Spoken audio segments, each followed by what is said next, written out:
Hello everyone, and thanks for watching Edupedia World videos. So continuing with the topic of gas laws, today we'll look into Charles's law. Okay, so this law as propounded by Charles was based on again empirical observations and not any theoretical proof. Alright, so what Charles did was, okay, instead of keeping temperature constant that we saw in Boyle's law, he kept pressure as constant. Alright, so basically if number of moles are fixed, that is we have taken a closed container, okay, and this closed container we have taken some fixed amount of gas, okay, that is number of moles is n. Alright, and now we are also maintaining the pressure of the gas inside this container to a constant value. So again trying to use ideal gas equation over here to understand Charles's law. So PV is equal to nRT. Since P is constant, N is constant, okay, so this means V is equal to nR by P into T. Alright, so volume and temperature are the only variables here. Since nR by P becomes a constant, say K. Alright, so this is a representation mathematical equation of Charles's law. V is equal to KT, where K is a constant whose value we know is equal to nR by capital P. Okay, so this is one way of looking at Charles' law. Another way is taking temperature on the left hand side, we get V by T is equal to K, which is constant. So let's say initially the gas inside this container was at a temperature of T1, okay, and volume V1. Then V1 by T1 is equal to K. Now if I decide to increase the temperature to say T2, alright, or you can also decrease the temperature to T2, then automatically, given that the volume is changeable, that is the walls of the container are movable, then volume can change to V2, in which case again applying Charles's law, V2 by T2 will also be equal to nR by P, since we are maintaining N and P to be constant. So this gives me that V1 by T1 and V2 by T2 are both equal to same exact value of constant K. So from here we get V1 by T1 is equal to V2 by T2, or that is to say the other equation representing Charles's law. So both these equations you must remember, V is equal to KT and V1 by T1 is equal to V2 by T2. Alright, so here do remember volume can be used in any unit, okay, only condition is that volume on both sides V1 and V2 should have the same unit. So both should be in centimeter cube, or both should be in milliliter, or both should be in meter cube, alright, anything, but temperature must always be in Kelvin. You cannot have temperature in degree centigrade even if you use same unit for both the values of temperature. Alright, so temperature always has to be in Kelvin. Okay, this is a very important criteria over here. Let's say you decide to use temperature in degree centigrade, okay, both the equations, let's say we talk about this equation, V is equal to KT. Alright, so what happens is initially we know that V is equal to KT, here temperature T is in Kelvin. Now if I want to use it in degree centigrade, then what was the relationship between temperature in Kelvin and temperature in degree centigrade? They differ by a value of 273, right? So what I need to do is simply put T as, okay, replace T with T degree centigrade plus 273. Okay, so this is the equation of Charles' law in that case. V is equal to K into T plus 273. So here you can say that temperature is to be put in degree centigrade now, not in Kelvin. Okay, but using the original equation V is equal to KT, temperature must always be in Kelvin. Okay, so if you use this equation, then it is in degree centigrade, and you must know this particular variation of the equation as well. Now once again you can say at V1 temperature was T1 plus 273, okay, temperature in Kelvin. So at V2 temperature will be T2 plus 273. So here T1 and T2 are in degree centigrade, and V1 V2 can have any units as long as they both have the same unit. Okay. So that is all there is to the mathematics of Charles law. Coming to the graphical side, okay, so once again it will be similar to what we have seen in Boyle's law. Okay, so V is equal to KT. What we'll simply do is, now here temperature is in Kelvin and V volume is any unit, okay, of volume. So here we will plot volume on the y-axis and we will plot temperature on the x-axis. Alright, so this is our x coordinate, this is our y coordinate. That means K becomes our slope. Okay, this becomes slope of your straight line, right? This is a equation of straight line. Y is equal to mx plus c, where c is equal to 0, that is intercept on y-axis is 0. That means your straight line passes through origin, and m is the slope, okay, whose value we know is equal to k. And what was the value of k? It was simply nr by p. So V is equal to nr by p into t has a graph looking like this. Okay, V versus temperature. Let's forget about the two lines and focus on one single straight line over here. Okay, so at this particular straight line I have kept n and p constant.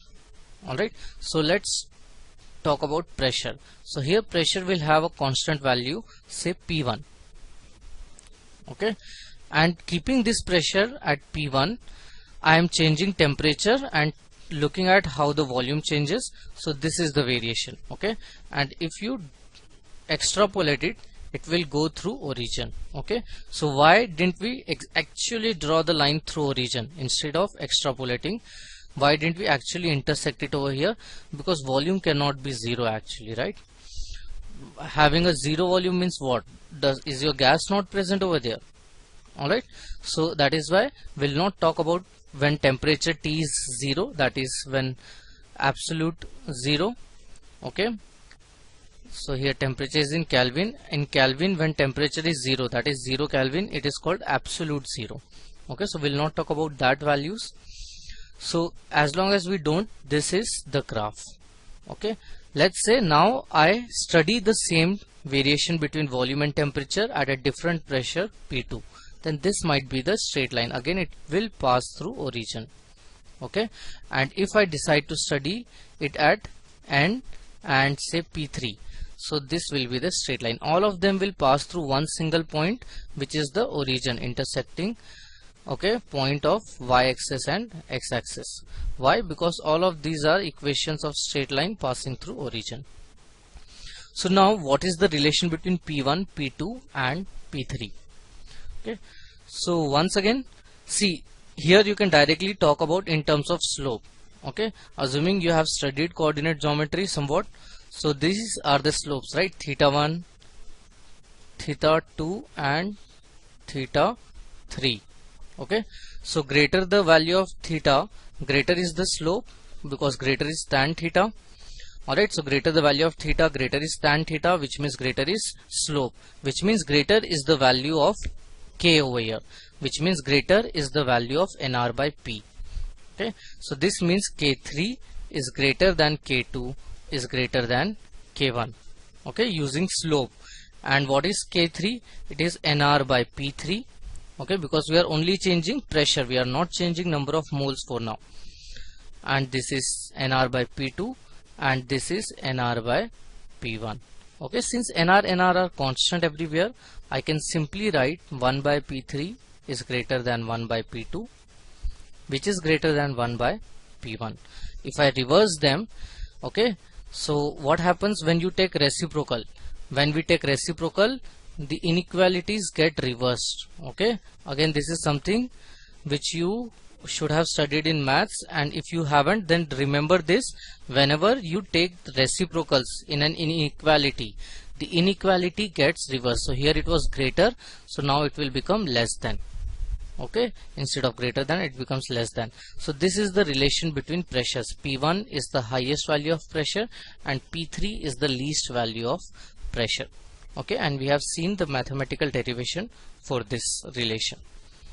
Alright, so this is when the lines were passing through origin.